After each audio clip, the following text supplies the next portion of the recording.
മമ്മൂട്ടിയും സേതുരാമയ്യർ സിബിഐയും 5-ാം ഭാഗം ഉടൻ. സിബിഐ എന്ന് കേട്ട മലയാളികൾക്ക് ആരാണ് സിബിഐ, എന്താണ് സിബിഐ എന്നെല്ലാം വ്യക്തമാക്കിക്കൊടുത്ത ചിത്രമായിരുന്നു എസ്.എൻ. സ്വാമിയൊരുക്കിയ 1988-ൽ പുറത്തിറങ്ങിയ ഒരു സിബിഐ ഡയറിക്കുറിപ്പ്. 3 പതിറ്റാണ്ടിനു മുമ്പ് 31 വർഷങ്ങളായി സിബിഐ ഉദ്യോഗസ്ഥനായ സേതുരാമയ്യരുടെ കഥ പിറന്നിട്ട്. ശേഷം 3 ഭാഗങ്ങൾ കൂടി ഇറങ്ങി. അങ്ങനെ സിബിഐ സീരീസ് 4-ാം ഭാഗങ്ങളിറങ്ങി. ഇനി 5-ാം ഭാഗം ഇറങ്ങാൻ പോവുകയാണ്. 31 വർഷങ്ങൾക്ക് മുമ്പുള്ള അതേ ടീം തന്നെയാണ്. എസ്.എൻ. സ്വാമി തിരക്കഥയെഴുതും, കെ. മധു സംവിധാനം ചെയ്യും. ആദ്യ ചിത്രം 1988-ൽ പുറത്തിറങ്ങിയപ്പോൾ അതിൽ മമ്മൂട്ടി, സുരേഷ് ഗോപി, മുകേഷ്, ജഗതി, ഉർവശി ടീമായിരുന്നു. മമ്മൂട്ടിയുടെ വലംകൈയായ ഹരിയെ അന്ന് സുരേഷ് ഗോപി മികവുറ്റതാക്കി. 1989-ൽ തന്നെ 2-ാം ഭാഗം പിറന്നു.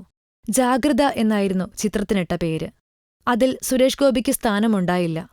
ഈ 2 ഭാഗങ്ങളുടെ നിർമ്മാതാവ് എം. മണിയായിരുന്നു. എന്നാൽ 16 വർഷത്തെ ഇടവേളയ്ക്ക് ശേഷം സിബിഐ സീരീസിലെ 3-ാം ഭാഗം പുറത്തെത്തി. 2004-ൽ സേതുരാമയ്യർ സിബിഐ എന്ന പേരിൽ. ഈ ചിത്രത്തിൽ കലാഭവൻ മണിയുടെ ഈശോ എന്ന കഥാപാത്രം ഏറെ ശ്രദ്ധിക്കപ്പെട്ടു. മുകേഷ്, ജഗതി ടീമിനൊപ്പം വിനീതും നവ്യ നായരും ഇടം പിടിച്ചു. തൊട്ടടുത്ത വർഷം 4-ാം ഭാഗം നേരറിയാൻ സിബിഐ എത്തി. അതിൽ സംവൃത സുനിലും ഗോപികയും ഇടം പിടിച്ചു. കെ. മധു തന്നെ നിർമ്മിച്ച ചിത്രവും വമ്പൻ വിജയമായി. ഇനി 5-ാം ഭാഗം വരുന്നത് 15 വർഷങ്ങൾക്ക് ശേഷമാണ്.